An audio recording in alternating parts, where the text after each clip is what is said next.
Baik, anak-anakku, kali ini masuk ke pembahasan bab 3 ya, untuk IPS kelas 7-nya. Aktivitas manusia dalam memenuhi kebutuhannya. Sudah bisa dibayangkan bagaimana uh, manusia, cara manusia untuk memenuhi kebutuhannya. Sudah bisa dibayangkan ya oleh anak-anakku. Namun, di mana Bapak harapkan setelah pembelajaran ini, anak-anakku pertama dapat menjelaskan kelangkaan sebagai permasalahan ekonomi manusia dan menyebutkan jenis-jenis kebutuhan manusia.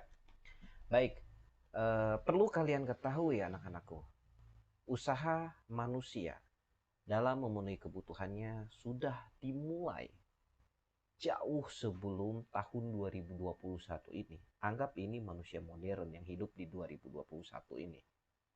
Nah, jauh sebelumnya kita pernah melewati atau secara keilmuan pernah melewati yang namanya manusia praaksara.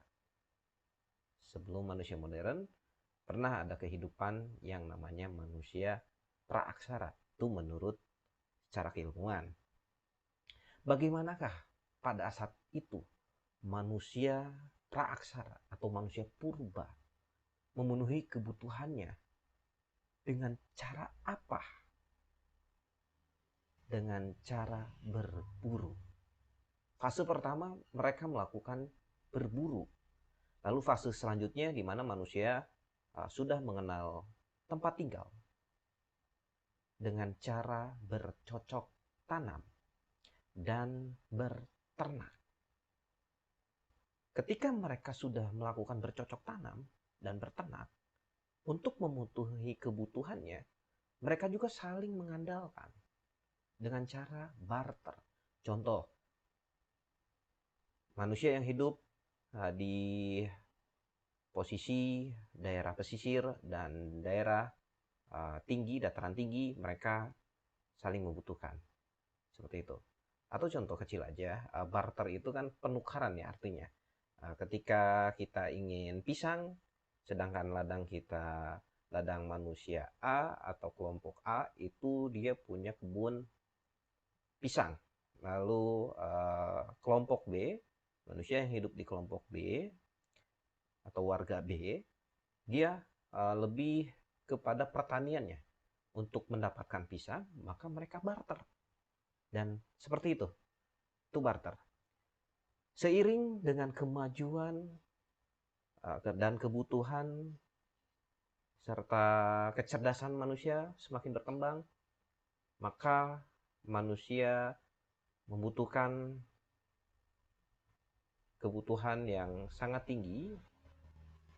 Pada dasarnya, manusia, kenapa sih manusia itu ingin terus memenuhi kebutuhannya? Nah, pada dasarnya manusia juga dikenal sebagai makhluk ekonomi, Homo economicus. Kenapa? Karena manusia selalu ingin memenuhi kebutuhannya. Nah, itu yang disebut dengan Homo economis. Tentu saja dengan cara yang rasional sehingga dapat mencapai kesejahteraannya. Untuk memenuhi kebutuhan tersebut, manusia bertindak sebagai makhluk sosial. Manusia tidak mampu memenuhi kebutuhan tanpa melakukan interaksi dengan orang lain. Seperti itu anak-anakku ya. Lalu bagaimana caranya manusia memenuhi kebutuhannya? Dengan cara apa?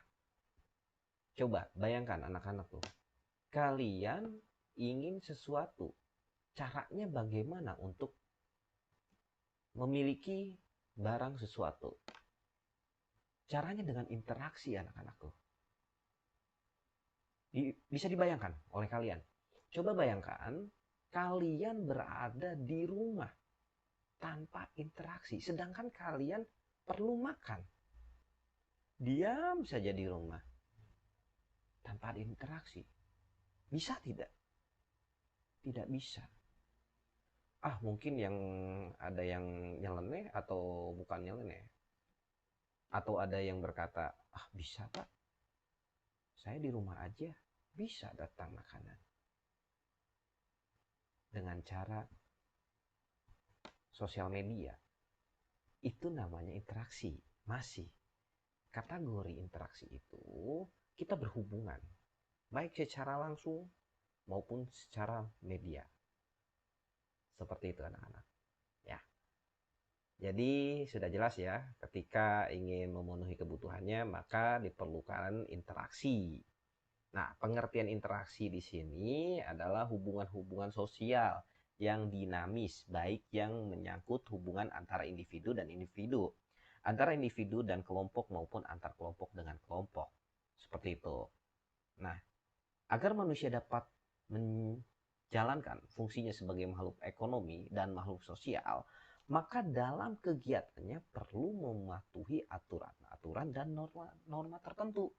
Tanpa aturan-aturan yang mengatur proses kehidupan, maka manusia akan bertindak semena-mena. Seperti itu. Nah, bayangkan oleh kalian, kita ingin memenuhi kebutuhan. Sedangkan norma-normanya itu tidak, atau aturan-aturannya tidak dipakai semena-mena, seenak-enaknya saya. Itu salah. Tidak seperti itu. Aturan-aturannya seperti apa ketika kita ingin memenuhi, aturan yang benar seperti apa ketika kita ingin memenuhi kebutuhan. Contohnya, ingin makan. Nah, norma yang berlakunya seperti apa? Maka kita berinteraksi dengan orang lain dengan cara kita pergi ke warung atau ke kafe atau ke manalah, gitu ya. Kita membeli dengan alat beli, yaitu uang. Seperti itu. Ya, itu salah satu norma dan aturan. Aturannya memang seperti itu. Coba kalian bayangkan, tanpa menerapkan aturan, ambil aja tuh makanan. Ya udah, insya Allah kalian digebukin gitu ya. Oke, lalu kelangkaan. Kelangkaan sebagai permasalahan ekonomi manusia. Kelangkaan sumber daya dibandingkan dengan kebutuhan manusia akan menyebabkan kurangnya atau tidak terpenuhinya sebagian atau seluruh kebutuhan untuk hidup. Nah, contohnya begini. Kelangkaan sumber daya dibandingkan dengan kebutuhan manusia akan menyebabkan kekurangan atau tidak terpenuhinya sebagian atau seluruh kebutuhan untuk hidup. Jadi, kita ambil contoh. Ketika kita kebutuhan di Depok akan gas LPG 3 kilo sangat besar. Sedangkan pendistribusian dari gas LPG 3 kilo itu terhambat karena faktor sesuatu. Sehingga menjadikan barang tersebut langka. Tergambar ya oleh kalian ya, anak-anak ya. Nah, kelangkaan ini merupakan masalah ekonomi manusia. Masalah ekonomi muncul karena kebutuhan manusia yang terbatas. Sedangkan alat pemuas kebutuhan yang berupa barang dan jasa terbatas adanya. Nah, tidak seimbang antara kebutuhan dan ketersediaan alat pemuas kebutuhan itu disebut kelangkaan. Artinya tidak seimbang. Langka itu, simpulannya, kelangkaan itu adanya ketidakseimbangan antara kebutuhan dan ketersediaan alat pemuas kebutuhan. Contohnya yang tadi gas LPG, itu salah satu contohnya. Sudah tergambar ya anak-anakku ya? Sudah jelas ya? Baik. Lalu bagaimana sih caranya untuk mengatasi masalah kelangkaan? Pertama, kita harus belajar dengan ilmunya. Yang pasti, apa ilmunya? Ilmu ekonomi. Dari mana ekonomi berasal? Dari bahasa apa? Dari bahasa Yunani, yaitu oikonomia, yang berarti rumah tangga. Nah, oikonomia merupakan kata majemuk yang terdiri dari dua kata, oikos dan nomos. Oikos artinya rumah tangga dan nomos artinya aturan. Jadi arti kata ekonomi berarti aturan rumah tangga atau ilmu yang mengatur rumah tangga. Ilmu ekonomi termasuk ke dalam kelompok ilmu sosial. Jadi ilmu sosial itu apa saja? Ilmu sosial ada ilmu ekonomi, ada ilmu sejarah, lalu geografi. Nah, itu rumput ilmu sosial. Namun kita di sini berbicara ilmu ekonomi ya, seperti itu. Nah, definisi ilmu ekonomi itu sangat banyak. Namun di sini Bapak petik yang sering digunakan. Ilmu ekonomi adalah ilmu pengetahuan sosial yang mempelajari tingkah laku manusia dalam memenuhi kebutuhan untuk mencapai kemakmuran. Sudah jelas ya, artinya tujuan kita belajar dari ilmu ekonomi itu tujuannya untuk mempelajari tingkah laku manusia dalam memenuhi kebutuhan untuk mencapai kemakmuran. Seperti itu ya. Lalu salah satu yang bisa kita petakan ketika ingin memecahkan masalah kebutuhan bisa dilihat juga dari kondisi geografis. Nah, berbicara kondisi geografis wilayah Indonesia yang beragam harus disikapi dengan pembangunan sarana pembangunan. Banyak daerah yang dapat dijangkau karena kondisi jalan rusak. Maaf, banyak daerah yang tidak dapat dijangkau karena kondisi jalan rusak parah seperti jalan-jalan khususnya berada di kawasan Sumatera dan Kalimantan. Lalu masalah apa lagi yang ada di kota? Itu pemukiman umum menjadi polemik di perkotaan. Maksudnya begini, secara geografis ya, ini wilayah Indonesia itu sangat luas dan wilayah Indonesia terbagi menjadi wilayah perkotaan dan wilayah desa seperti itu. Agar terjadinya distribusi kebutuhan baik di kota maupun di desa, maka perlu pemerintah di sini memperhatikan pembangunan akses. Contohnya jalan. Maka harus diperhatikan jalan terutama fungsinya untuk apa? Kita harus memperhatikan letak geografis agar pemerintah itu segera mengambil tindakan untuk contohnya yang tadi, bikin jalan. Supaya apa tujuannya? Supaya pendistribusian kebutuhan pokok cepat. Ketika mengalami keterlambatan, maka akan munculnya apa? Kelangkaan. Bukan hanya jalan seperti bandara, lalu dermaga, seperti itu. Ya. Kebayang oleh kalian, contohnya gini. Kalian hidup di kota. Yang kalau di kota kan tidak jadi masalah ya. Di kota itu kan serba cepat. Jadi pendistribusiannya cepat. Coba kalian bayangkan, kalian berada di suatu wilayah di desa terpencil, jalannya rusak, ya, akses kendaraannya jarang, ya. Ketika kalian di wilayah kalian mengalami contoh banjir, banjir misalnya, sedangkan akses jalan terputus, otomatis pendistribusian itu penyaluran.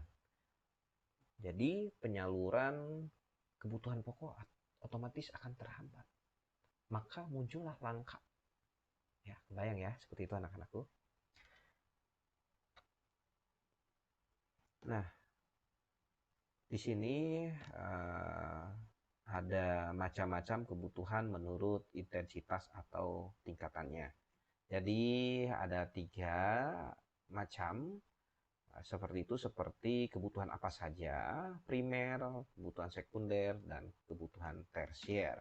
Kalau kebutuhan primer itu kebutuhan pokok, yang artinya kebutuhan yang harus segera dipenuhi, karena bila tidak dipenuhi akan mempengaruhi kelangsungan hidup. Apa saja sih kebutuhan pokok itu? Kebutuhan akan makan, ya. Lalu kebutuhan baju dan rumah. Terbayang oleh kalian ketika kalian di mana kebutuhan pokok tersebut kalian abaikan. Ya, terbayang kan? Seperti itu. Lalu apa kebutuhan sekunder? Sekunder itu artinya tambahan. Kebutuhan yang dipenuhi setelah kebutuhan primer terpenuhi. Apa saja kebutuhan pelengkap tersebut? Seperti contohnya perabotan rumah tangga, lemari, arloji, radio, dan sabun. Begitu. Lalu kebutuhan tersier. Apa sih kebutuhan tersier itu? Kebutuhan barang mewah. Ya, kebutuhan ini tidak wajib untuk dipenuhi selain kebutuhan primer. Sama halnya kebutuhan sekunder. Wajib tidak? Tidak. Itu kan tambahan. Boleh menambahkan. Yang paling pokok itu primer. Lanjut ke tersier. Barang mewah. Ini tidak harus kalian penuhi. Seperti itu. Contohnya apa? Contohnya misalnya barang-barang yang mewah bisa kalian lihat ya. Misalnya apa? Barang mewah itu jam tangan yang mahal. Begitu. Semuanya serba mahal. Ya. Kembali lagi, kalau mengenai tersier ini, apabila seorang mampu, ingat, mampu memiliki barang-barang mewah, bisa silahkan. Ini biasanya menyangkut dengan harga diri. Tapi saran Bapak, penuhi dulu kebutuhan pokok kalian. Seperti itu. Nah, perlu kalian anak-anakku renungkan yang namanya ketersediaan sumber daya alam itu terbatas ya anak-anakku. Nah, di mana sumber daya alam ini merupakan sumber pemenuhan kebutuhan yang patut kita syukuri loh. Coba bayangkan, kalau sumber daya alam kita sudah habis, apakah kita akan bisa hidup untuk selanjutnya? Jangankan untuk orang lain, maaf, jangankan untuk keturunan kita, anak cucu kita, untuk kita saja. Ketika misalnya sumber daya alamnya sudah hancur, apakah bisa bertahan hidup? Ya, perlu kalian renungkan.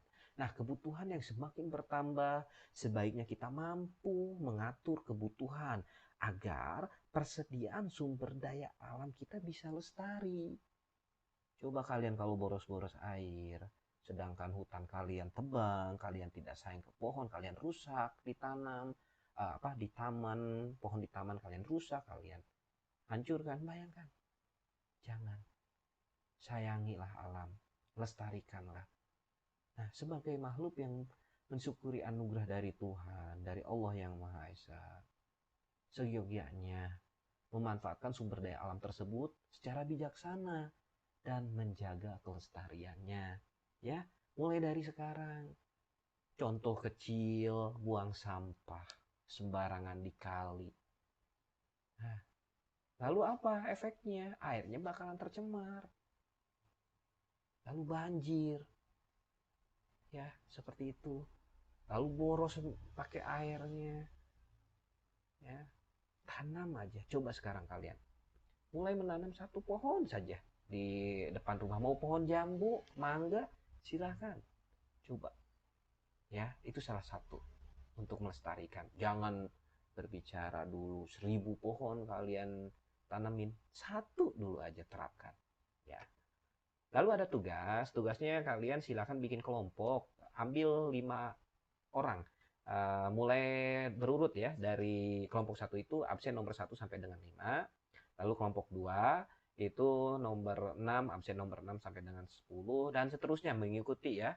Nah, materinya ini silahkan, ada pembahasan kelompoknya, ada 4 materi. Bapak sebutkan saja yang pertama, nanti selanjutnya kedua, ketiga, keempat, anak-anakku yang baca. Bandingkan bagaimana kehidupan ekonomi masyarakat kota dan masyarakat desa. Contoh kehidupan ekonomi masyarakat kota. Masyarakat kota, kehidupan ekonominya rata-ratanya, contohnya pekerja kantoran, contohnya masyarakat desa, contohnya petani. Ya, itu ya Bapak ambil contoh. Silahkan nanti kembangkan oleh anak-anakku. Nah, buat laporan hasil diskusi dalam bentuk tertulis, lengkap dengan nama kelompok dan kertasnya, seperti itu ya. Dikumpulkan di kertas maksudnya. Lalu kertasnya seperti biasa dipoto, dikirim ke WA ya. Lalu kemudian presentasi melalui Google Meet pada hari Jumat tanggal 22 Januari 2021 mulai pukul 7.30 pagi. Oke, bisa dipahami anak-anakku. Demikian untuk pembahasan pembelajaran kali ini. Semoga bermanfaat, dan akhir kata Bapak ucapkan Assalamualaikum warahmatullahi wabarakatuh.